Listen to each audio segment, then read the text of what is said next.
Welcome to the Sales and Marketing Playbook Unleashed, the premier podcast for innovative growth strategies, hosted by two seasoned experts. Meet Evan Polin, the president of Polin Performance Group, a master in sales coaching with over 2 decades of experience. Evan is not just a consultant, he's a force in sales, focusing on mindset, planning, and skill development. He's also the co-author of Selling Professional Services the Sandler Way. Joining him is Craig Andrews, partner and CEO of Beholder Agency, an expert in growth marketing. With 20 years under his belt, Craig blends marketing creativity with strategy to propel businesses forward, making Beholder Agency a leader in effective marketing solutions. Together, Evan and Craig are here to share their wisdom on winning strategies, best practices, and transformative insights that will fuel your growth. Get ready to revolutionize your sales and marketing approach right here on the Sales and Marketing Playbook Unleashed. And again, welcome to the Sales and Marketing Playbook Unleashed. I'm Craig Andrews and my partner in crime, Evan Polin. How do today, sir? Great to see you. How are you doing? Not too bad. Now, I had a thought, just one thought, not many thoughts in my head today. Okay, but I just want to give you a thought. I realized that one of the reasons that people confuse sales and marketing is primarily because they see the customer journey in different parts of it. Right? They see some parts and not the other parts. And I think today's episode, what we're going to try to do is that we're going to try to find out how we can make all these pieces come together in a very easy and fun-filled way, if you will, to make our jobs easy. What do you think about that? I think that's great. I think the other thing that today's podcast may do for folks is sometimes I can be kind of lazy. And if there's ways to work smart, rather than work hard and not to have to physically have your hands and everything, but to have things continue to work, that's a good thing as well. And I think that some of the things our guest is going to talk about today may help some of our listeners with some of those things. I completely agree. So let's bring her to the stage. Dr. Denise. That's a tongue twister if you say it fast enough. That's what I hear. How are you doing today, doctor? I'm doing great. How are you both doing today? Doing well. Thank you for fantastic. So before we really get into the weeds here, why don't you tell everybody about who you are and what you do? Certainly. So Dr. Denise Dennis, founder and CEO at Action Accelerated. We are an automation agency, but more importantly, what we are doing is helping coaches and consultants reclaim their time. So a lot of coaches and consultants went into that field because they want to coach, they want to consult. They don't want to spend their time writing out a bunch of follow-up emails, chasing clients down for payments and so forth. So what we do is we come in and we automate every step of their client journey so that all they need to do is show up and coach, but their client in the meantime feels cared for every single step of the way. Awesome. So the thing I want to kind of touch upon here is I'm going to try and list each stage of the journey from a sales and a marketing perspective. And then you kind of give us some feedback in terms of what could we do? Because we're the playbook. We're about giving people actionable steps to improve their business. Sound fair? Yes, love it. All right, Evan, you ready for this? I am ready for it. I am a sponge for free consulting, and I can't wait to hear some of these great ideas that I hope to be able to implement into my own practice.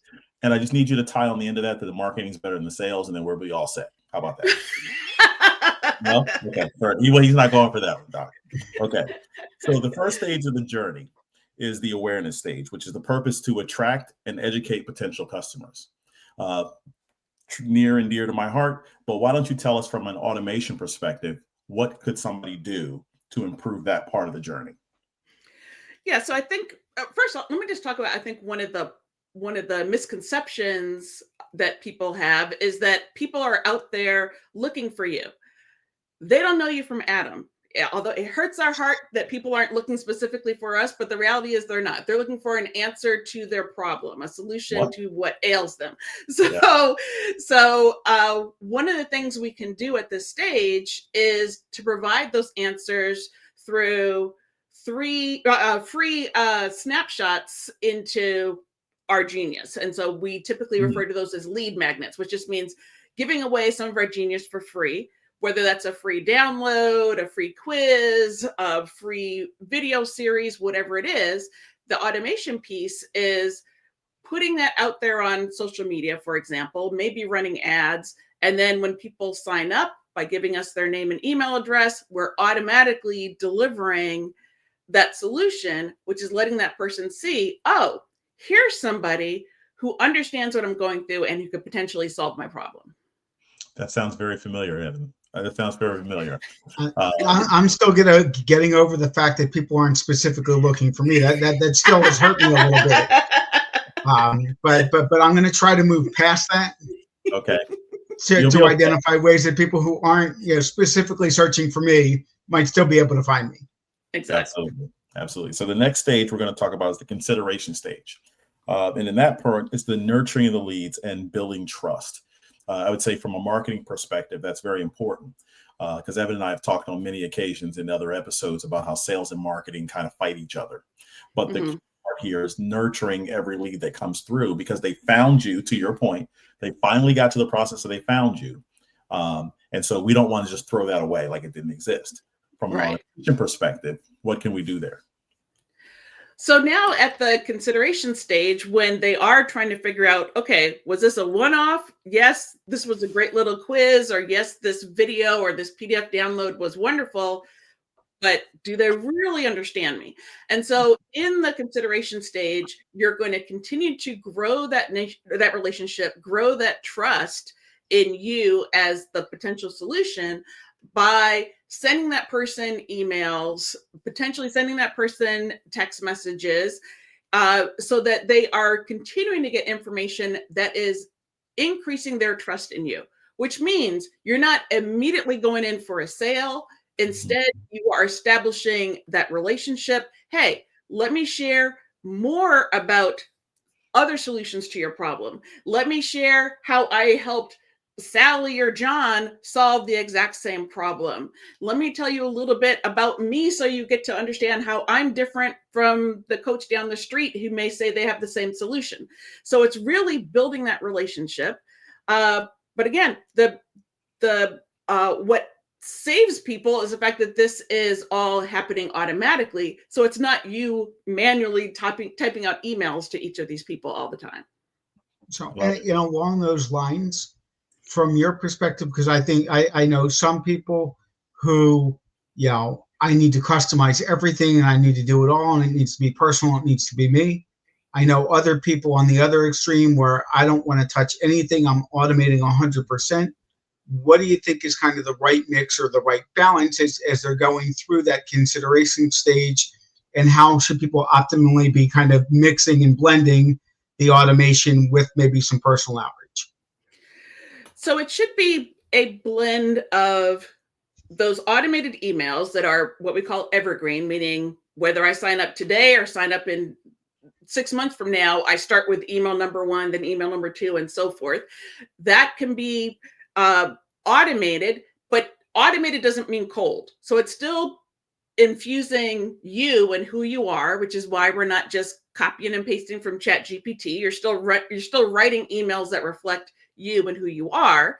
Those are going out automatically. And then if you want to speak more to what is happening to you today, this week, this month, that's when a weekly or monthly newsletter, which is a one-time, this email goes out to everybody kind of email blast, might go out on a regular basis where you can do more personalization. But in either case, there's still so much of that can be automated. And again, automation does not mean that it's not personalized. It's still personalized. It's still reflecting you. It's just not you sitting there typing it out every single time. And so before I stick to your stage here, Evan, in the decision stage, the thing I want to kind of reiterate what Doctor brought up is AI is not always automation, right? That's a big determining factor. People tend to confuse those, right? The point of the automation is to save you time, effort, and energy and make your workflow easier, but it's not to replace in an AI space that people are talking about. We've talked about that on other occasions where it's not a replacement, it's a tool, and making sure you use the tool appropriately. I wouldn't use a hammer to cook my dinner. Exactly. Right? That's not the point. You like that analogy, Evan? It depends what you're eating. Right. Right. Evan, why don't you talk about the discovery stage, or the decision stage? Mm-hmm. Sure. So a couple questions as things get nurtured along. First, is there a way if somebody's running multiple campaigns or going through multiple different channels to kind of track what's working, what's not working, what's getting them better engagement? How do folks do that if they're utilizing LinkedIn and Facebook and Instagram and multiple channels? So depending on how sophisticated your system is, and I don't want to be overwhelming because you don't have to use the most sophisticated system, but for some systems, you can track the source of that lead. So if the lead is coming in through LinkedIn, that can be recorded inside your CRM, inside your automation tool, so that this person came in from LinkedIn or this person came in from a Facebook ad. So we can track the lead source. And then if we are looking at our numbers, which we should be, so the answer to your question is know your numbers. If we're looking at our numbers, we can see, the majority of people who are coming in through LinkedIn. So let me focus more of my attention on LinkedIn. Or I need to improve how I'm showing up on Facebook because I'm not getting as many leads from Facebook as I would like. So I think that's part one. You asked the second part, which I've totally forgotten what the second part of your question was. Well, and are there any specific tools that you recommend that folks use, or what's the best way to kind of track some of those things? Okay, so you are going to, if you're running ads, for example, you are going to, if you're running them through Facebook, you're going to use the Facebook pixel, which is just a little bit of code that's being placed on the various pages so that you know the source of the information. You can also use Google Analytics to track where people are coming from. But beyond that, once they're in your system, once they're in your automation tool, you're also going to track what are people doing. So much of automation is based on what are the behaviors people are doing. Which emails are people opening? Which links in emails are people clicking on? Which of your free things are people signing up for? So if you're a pet store and you have lead magnets on how to choose the right dog collar and lead magnets on how to choose the right kitty litter, and people are only signing up for the dog collar ones, then maybe that means you need to shift your focus and focus more on dog owners rather than cat owners. So the data is always going to tell you what people want, what they're interested in, and likely what they're going to want to buy. You heard that, right, Evan? You heard that. I know you heard it. Yep. You heard my line, right? Data, right? Brilliant. It's brilliant. I love it. It made me very happy. I got ear. Right? And I think that ties directly into what your opening statement really was. When you're sitting back talking about people aren't really searching for you, but they're searching for the problem. I know Evan preaches that in his sales trainings all day long. Yep. That's what differentiates you from everyone else. And I think the beautiful thing about data, the beautiful thing about technology, the beautiful thing about us as small businesses is that we're very nimble, and we can kind of move and shake a lot easier and faster than maybe some of the bigger corporations. And technology's kind of leveled the game that way compared to what it was years ago. So I loved everything about that. This next phase, I'm sorry, go ahead, Evan. Well, actually, one other question kind of in the decision stage, and as we start to get engaged. Back to something I said a little bit earlier, I'm a big believer in working smart rather than just working hard. Is there any way to kind of automate the scheduling of the meetings? Or if somebody schedules a meeting and no shows, as they kind of get into that funnel, are there ways to make things a little bit easier in terms of getting that engagement, getting that connection, and even the connection from marketing to sales? If we look at it from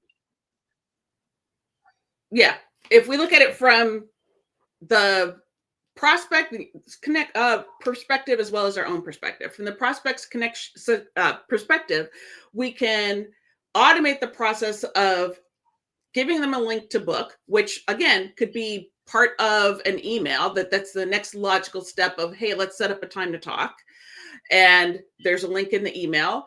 So they're getting the link to book the appointment. They're getting automated reminders of, hey, our call's coming up tomorrow. Hey, our call's in an hour. Hey, it's time for our call. And so they're getting those reminders.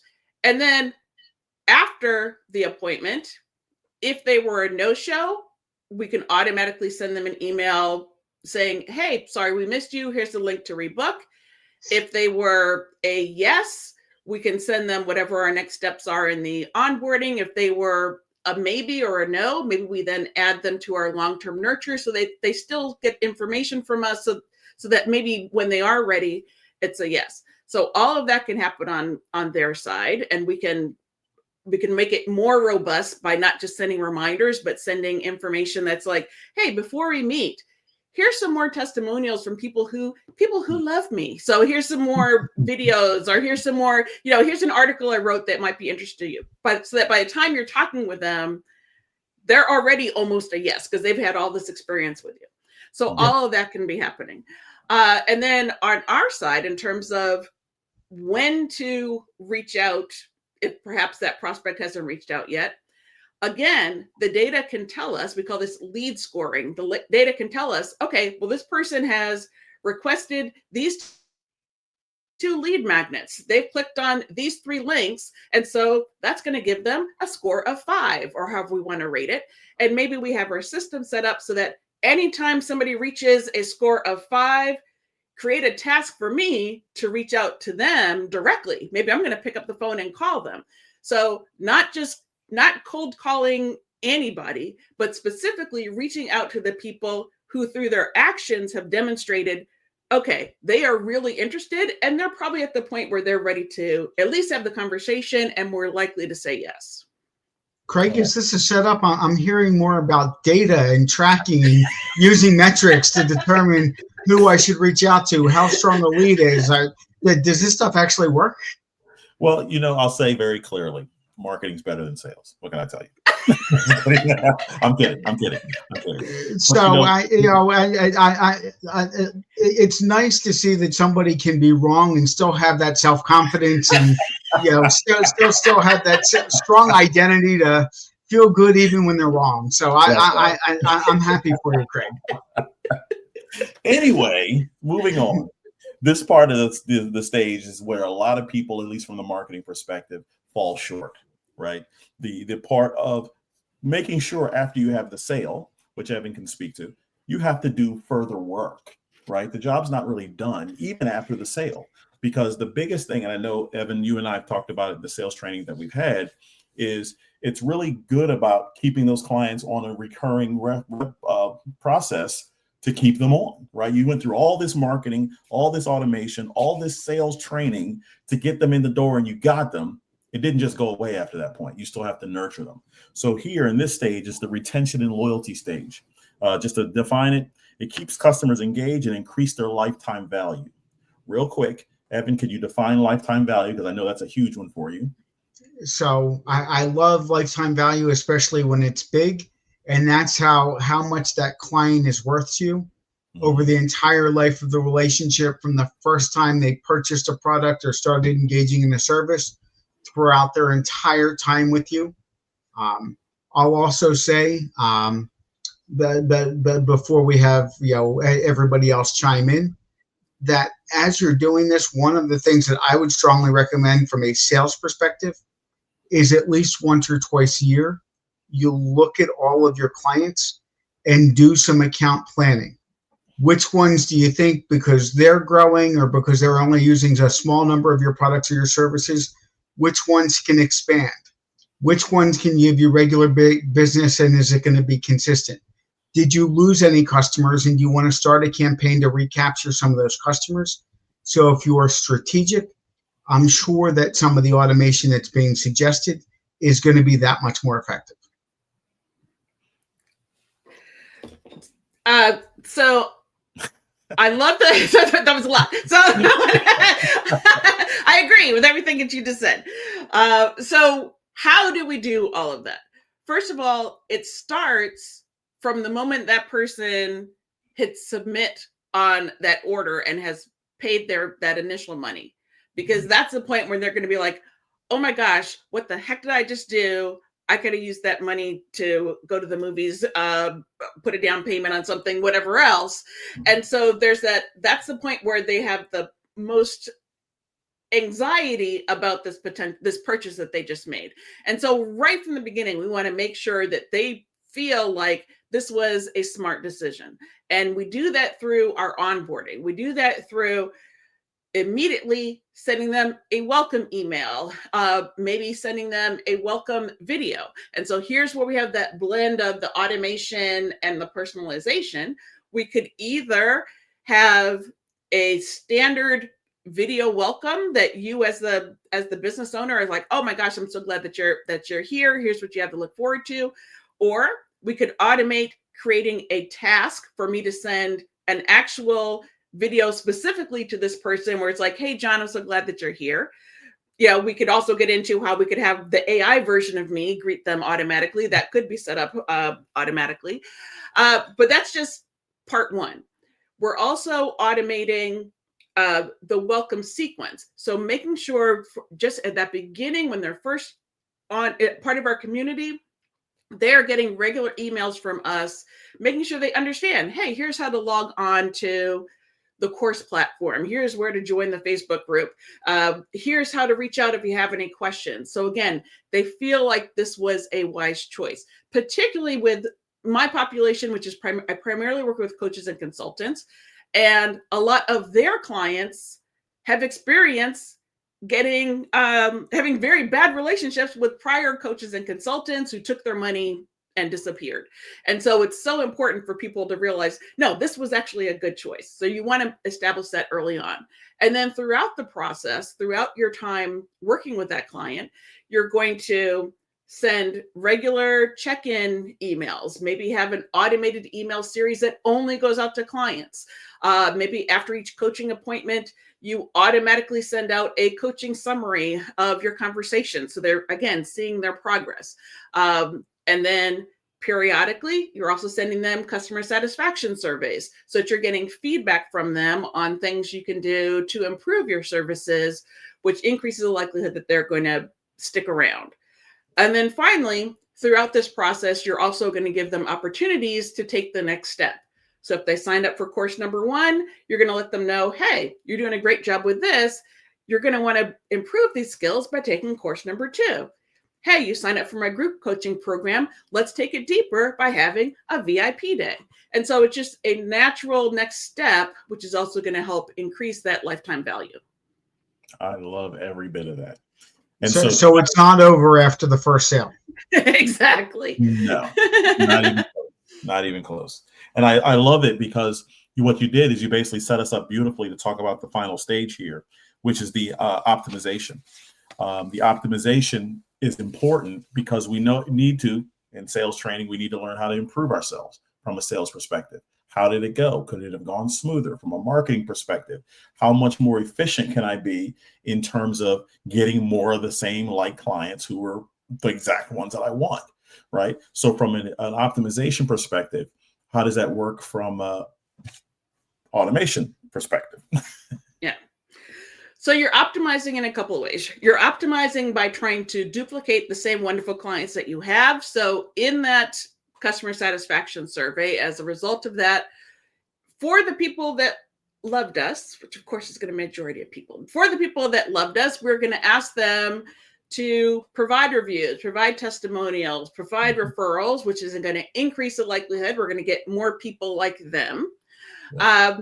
So that's what they can do to help in that process. But then behind the scenes, we're also looking at, well, how many people looked at our webinar registration page versus how many people signed up for the webinar versus how many people showed up for the webinar versus how many people bought on the webinar versus how many people bought after the webinar. We're looking at all those numbers and we're tweaking little elements of that, changing the headline, changing the offer, changing the pitch to see if we can improve those numbers. We're looking at our the emails that we sent out. Were the ones, going back to my example before, were the ones about dog toys clicked on more often than the ones about caring for your gerbil? And if so, then maybe that means we need to just focus more on the dog care. So that all of that's going to give you information, and that's how we're optimizing, by making sure we're doing more of what's working. But we can't do that if we're not tracking to figure out what is working. Love it. Love it. Evan, do you have anything to add to that? No, I think that's fantastic, and it gets back and wraps up a lot of the things that we've talked about over time. The importance of having a process, the importance of tracking, the importance of knowing what's working, knowing what's not working, pressing on those things that are working, and being able to tweak along the way. And again, the automation is a great tool to help you do that times 10, times 100 of what you're doing if you're just doing it manually. And so, Doc, if people wanted to reach out to you, if they had concerns or questions, because I can already hear the bells ringing now, like that's a lot of work. I got to think about all this whole thing. How am I going to possibly do that? How can they reach out to you? The easiest way is to follow me anywhere on social media at Automate with Denise. That is me on Instagram, TikTok, YouTube. I also would encourage people to go to 15 hours back, 15hoursback.com, and sign up for my free training where I show you how you can use automation to reclaim at least 15 hours every single week. Or you can just send me an email at denise@actionaccelerated.com. Awesome. Awesome. So as you guys know, Evan and I, we do this podcast because we really want you guys to have information that's going to help your businesses grow. We want you to win. We want you to win in sales. We want you to win in marketing. And now we want you to win in automation so that we can all as small businesses grow and succeed. Evan, before I close out, do you have anything that you want to add? So I just think that it's important that you look at your business as a business. You look at what processes you can put in place so that none of us went into this to do our own accounting, to do our own bookkeeping, to do our own manual work. So the more that we can look at ways to automate, to one, free up time so that you can do more valuable, more higher level thing, and two, to get you better results. You're missing the boat if you're not looking at how to do this.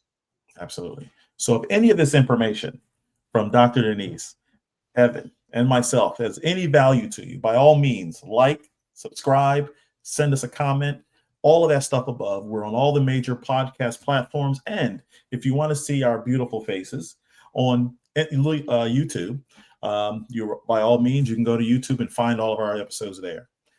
For Evan, Craig, and Dr. Denise, we enjoyed you guys, and keep winning. Keep winning. Bye-bye now.